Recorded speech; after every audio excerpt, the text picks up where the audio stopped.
श्री ज्ञानदेव जी के बड़े ही प्रतापी शिष्य हुए हैं श्री नामदेव जी, और दूसरे श्री त्रिलोचन जी। त्रिलोचन जी वैश्य कुल में प्रकट हुए थे।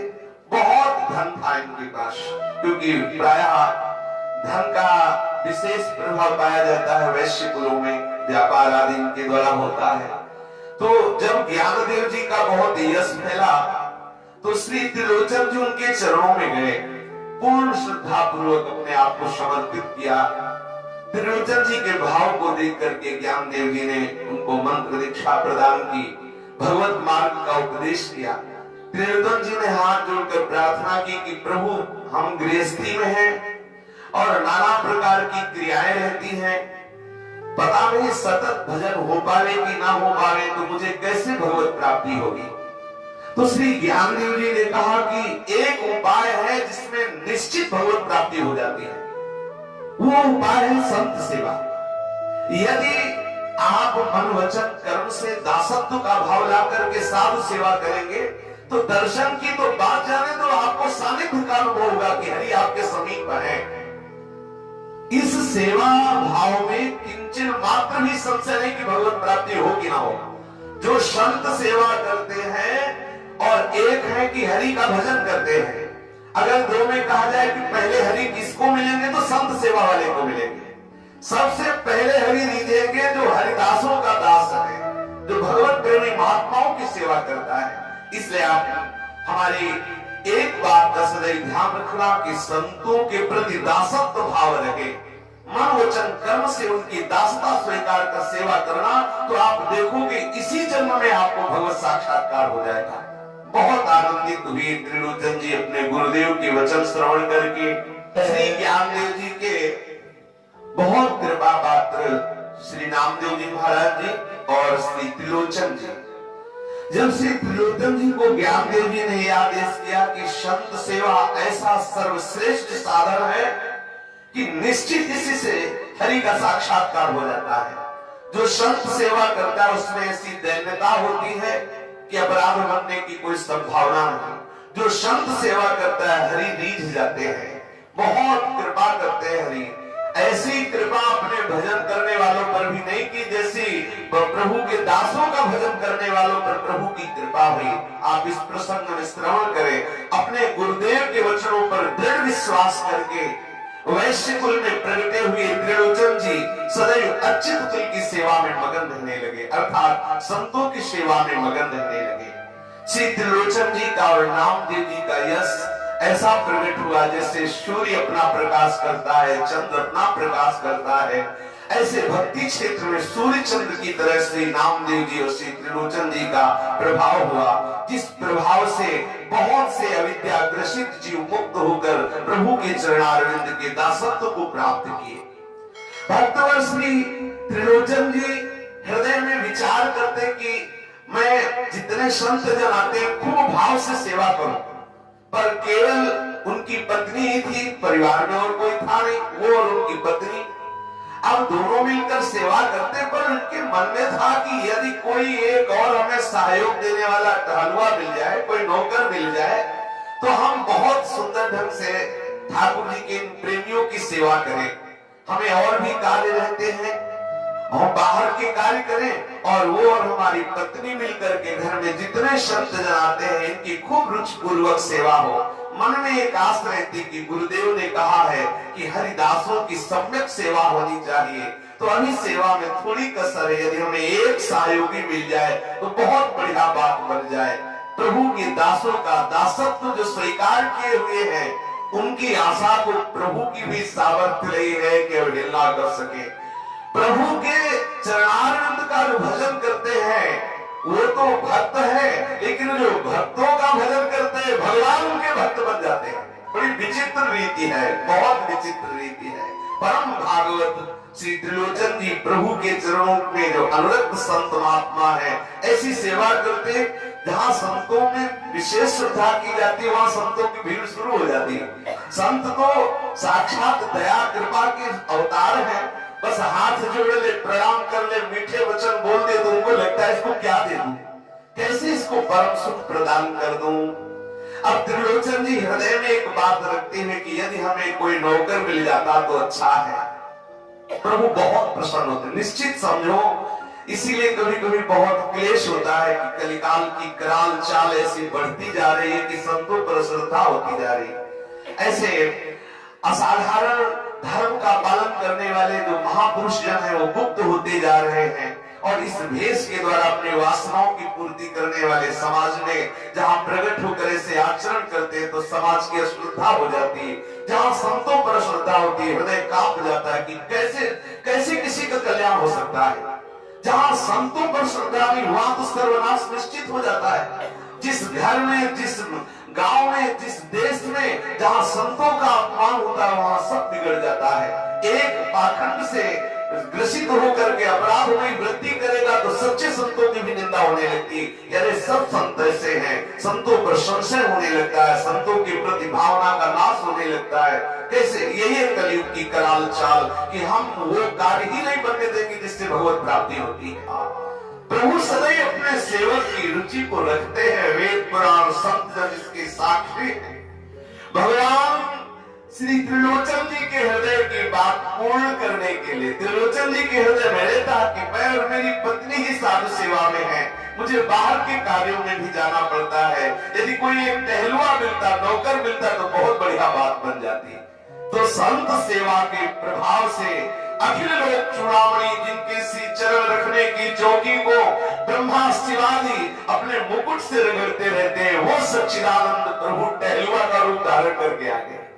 दरवाजे से जे ही त्रिलोचन जी निकले तो देखा, अब ये चाहे जितना छुपे, आग को कितना छुपाओगे, चाहे जितना छुपाओ उसका प्रभाव तो बता ही देगा कि ये कोई आग है, आकर्षण बता देता है।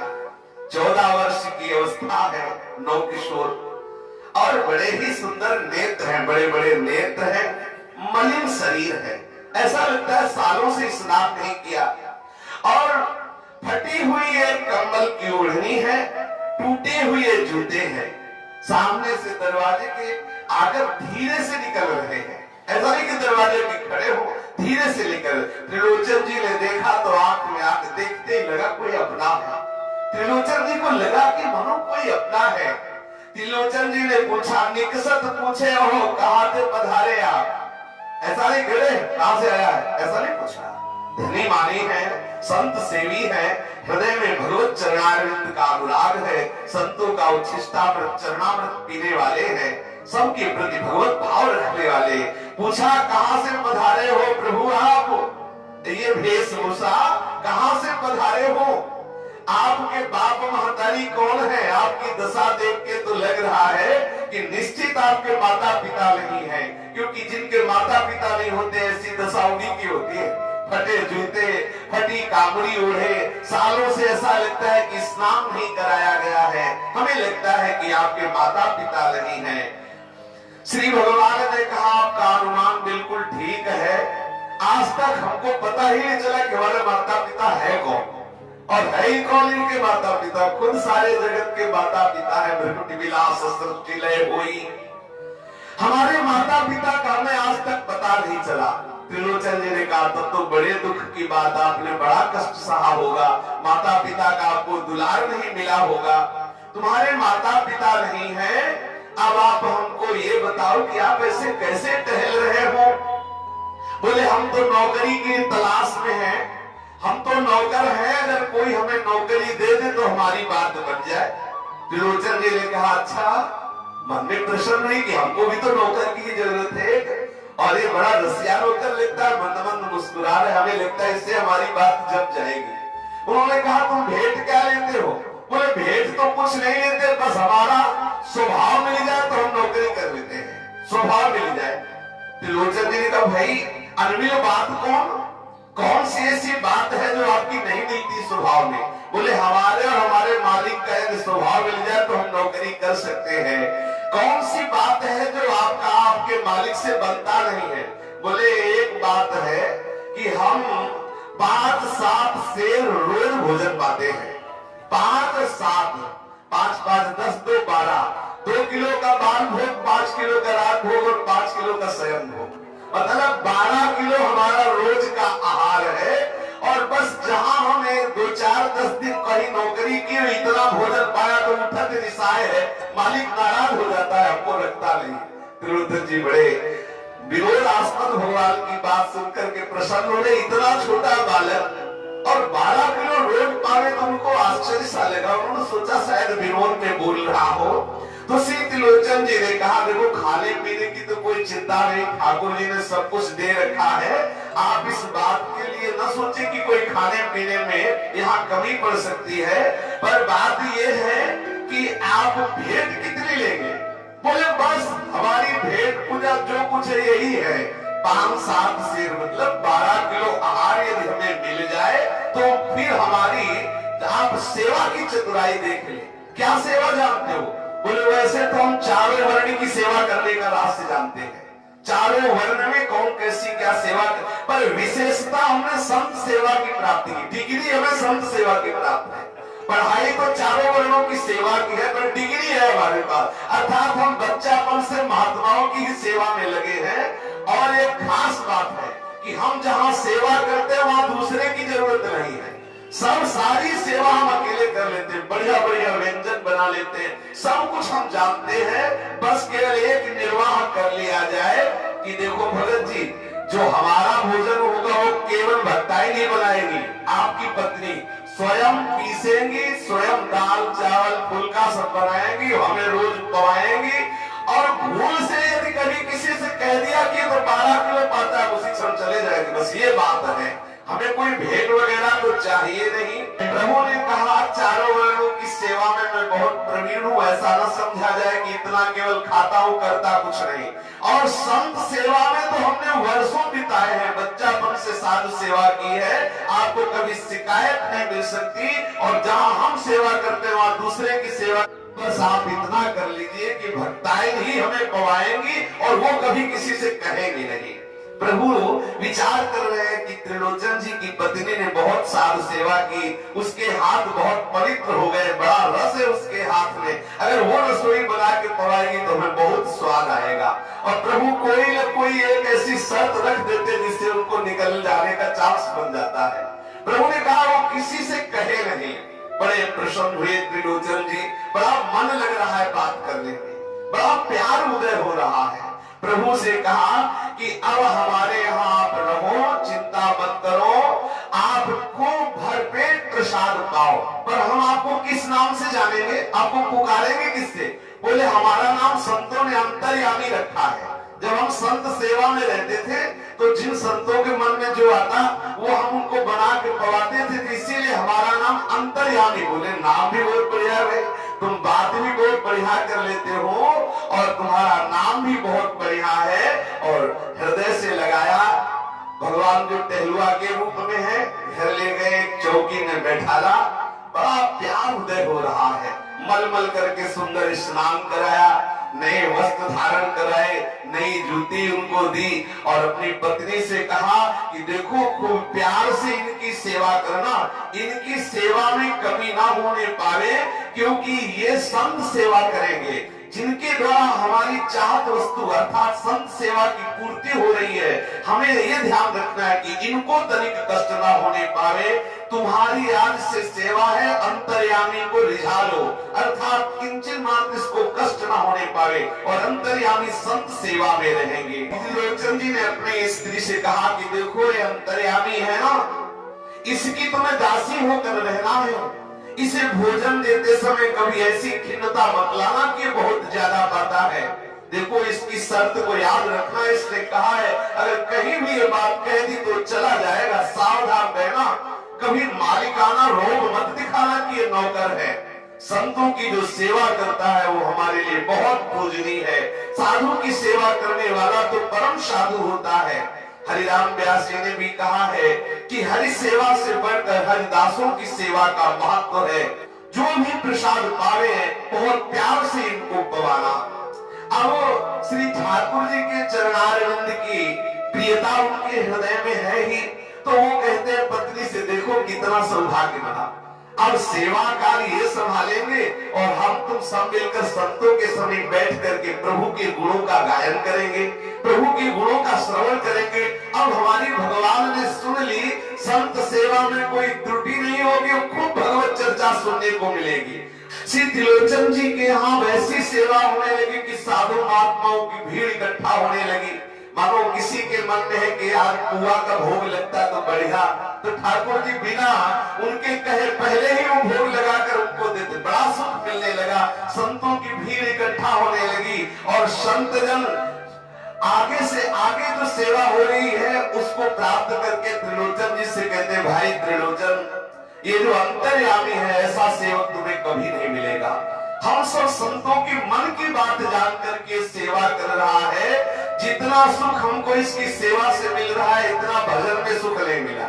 संत जन त्रिलोचन जी से कहते, और संतों को अंदर से पता नहीं कि जिनका भजन करते वही सेवा करते हैं। और प्रभु बड़े लीला बिहारी, जहाँ संत भगवान शयन करते, जाकर सब संतों के चरण दबाते, धीरे धीरे चरण दबाते और उनसे चर्चा करते, महाराज कोई भगवत प्रसंग सुनाओ। संत जन सुनाने लगते, जहाँ कहीं चूक हो जाती तो कहते कि संत भगवान से अंतर्यामी जी कहते कि मैंने पहले संतों से सुना है, ऐसी कथा है क्या? ऐसी ही है। संत कहते हाँ हाँ ऐसी है भाई अंतर्यामी, तुम तो बहुत पुराने श्रोता लगते हो। तो भगवत चर्चा के पुराने श्रोता श्री हरि ही है। जहाँ कहीं भगवत या भागवत चर्चा होती है सबसे प्रथम श्रेष्ठ श्रोता श्री हरि ही है। अंतर्यामी संतों को बहुत लाल लड़ाते, अंतर्यामी जो ठहरे सबके मन की जान लेते।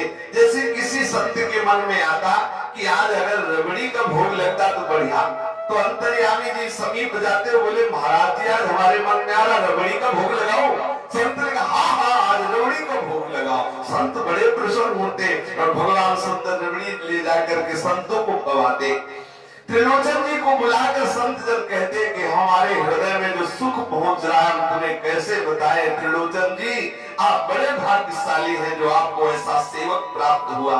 प्रभु सब संतों की अचला लंगोटी कॉपी कमंडल ये सब व्यवस्था सब धो के फैला, देखो कैसे कृपाल प्रभु को ये जो चाव था ना, ये केवल अपने दासों को सुख पहुंचाने के लिए। इस संत सेवा में क्या सुख है ये प्रभु स्वयं ऐसा स्वागत करना जानते हैं, इसीलिए ऐसा कर रहे हैं। नहीं तो किसी एक पार्षद को भेज देते, अनंत सामर्थ्यशाली भगवान के पार्षद किसी एक पार्षद को कह देते जाओ त्रिलोचन जी के यहाँ, समस्त सिद्धियां हाथ जोड़े पार्षदों के सामने खड़ी रहती, सब कुछ करने में समर्थ है। लेकिन देखो पार्षद नहीं, स्वयं सरकार त्रिलोचन जी को सुख पहुंचाने के लिए और भक्तों को सुख किसी की लंगोटी धो के फैला देते, अचला धो के फैला देते, चरण दावते हैं, मन के अनुकूल सुंदर भोजन पवाते हैं।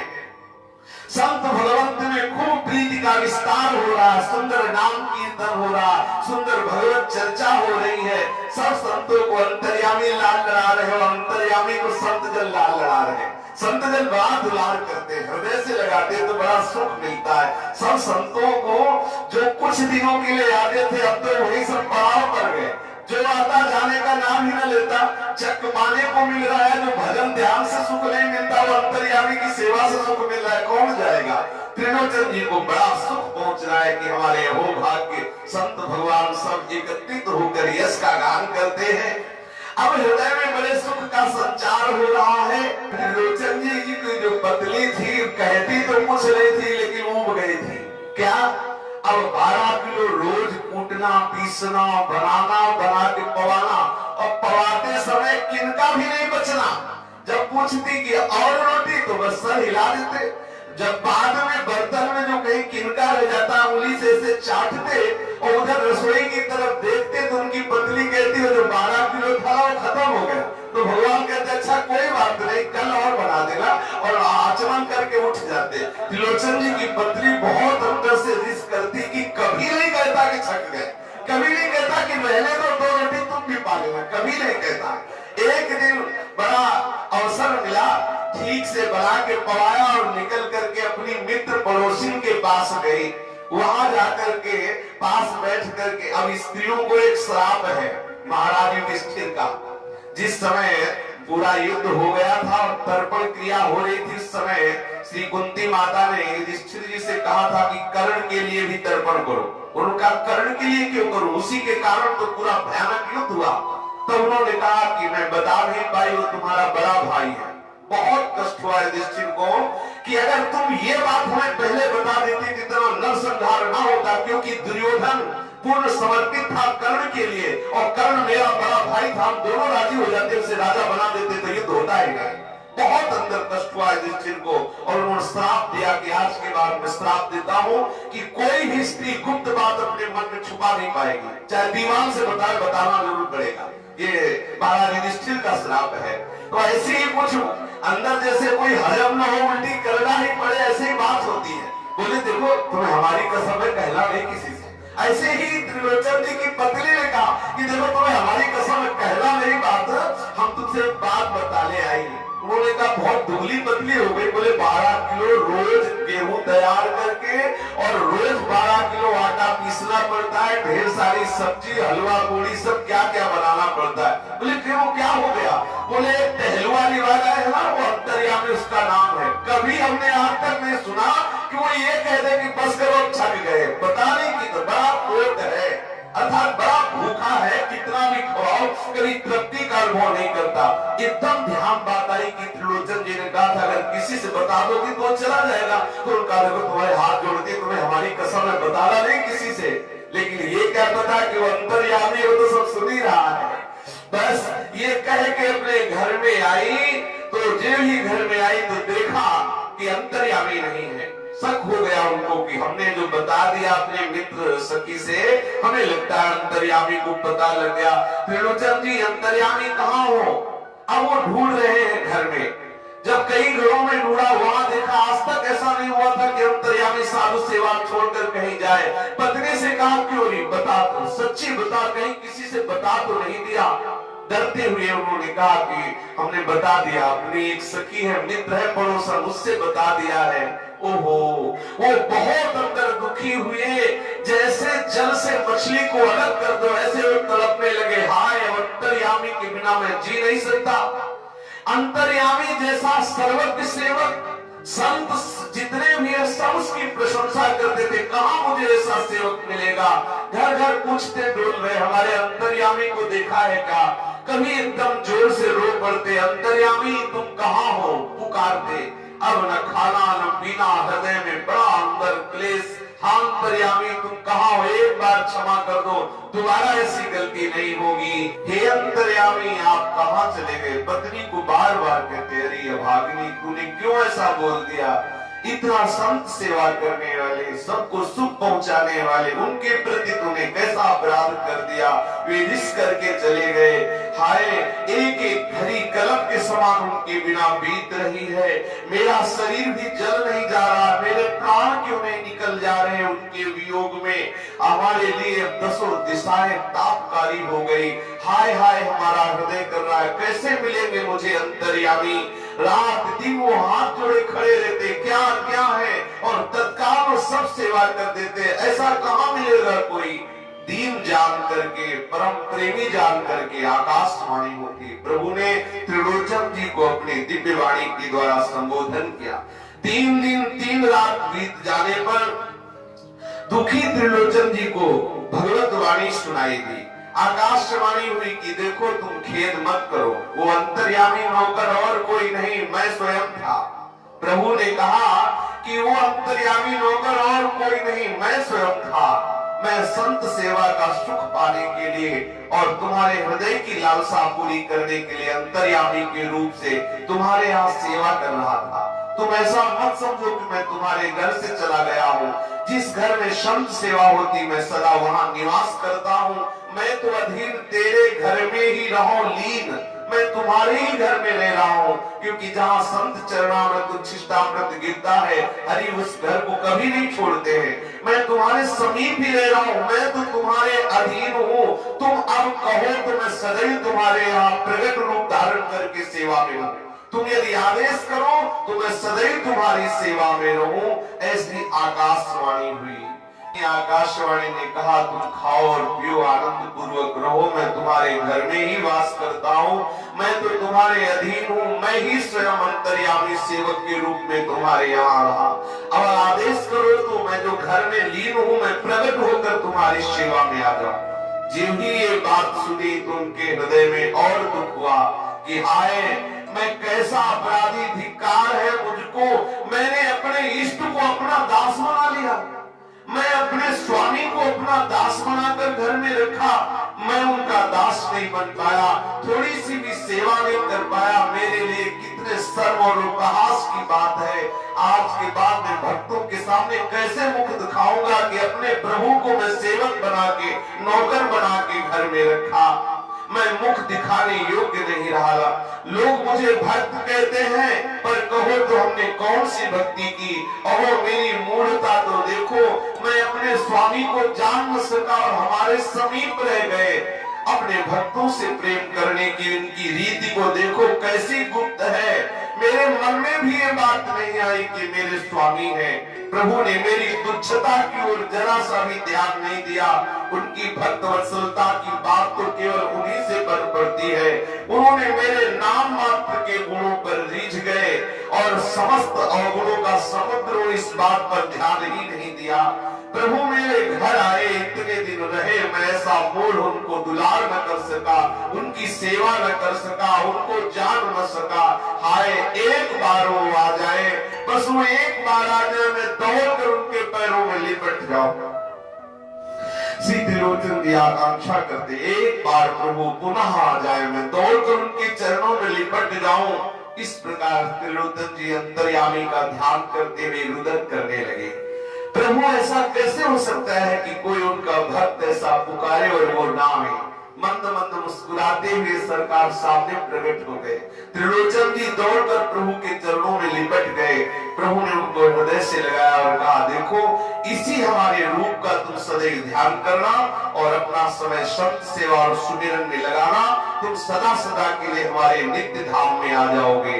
तुम्हारे ऊपर हमारी बहुत कृपा है, हम तुम पर बहुत प्रेम करते हैं। जो थोड़ा समय रह गया है, बस साधु सेवा करते हुए हमारे ध्यान में तुम व्यतीत करो। श्री त्रिलोचन जी को अपने गुरुदेव ज्ञानदेव जी के द्वारा जो उपदेश मिला, उसे अक्षरशः उन्होंने उतारा तो ठाकुर जी साक्षात करुणानिधान भगवान जिनकी अनंत शक्तियां सेवा में रहती है, वो त्रिलोचन जी के यहाँ नौकर बन करके रहे। और त्रिलोचन जी का जैसा सौभाग्य त्रिभुवन में प्रकाशित हुआ, ऐसा भजन करने वालों का नहीं हो सकता जैसा भक्त का भजन करने वालों का हुआ। तो सदैव महापुरुषों के चरणों का आश्रय और उनके साथ ऐसा वर्ताव, ऐसी सेवा की वो द्रवित हो जाए और द्रवित होकर जो हमें आज्ञा करे, प्राणपण से उस आज्ञा का पालन करने से निश्चित भगवत प्रेम की प्राप्ति, निश्चित भगवत साक्षात्कार हो जाता है। शेष चर्चा आगे। श्री राधा वल्लभ लाल की जय।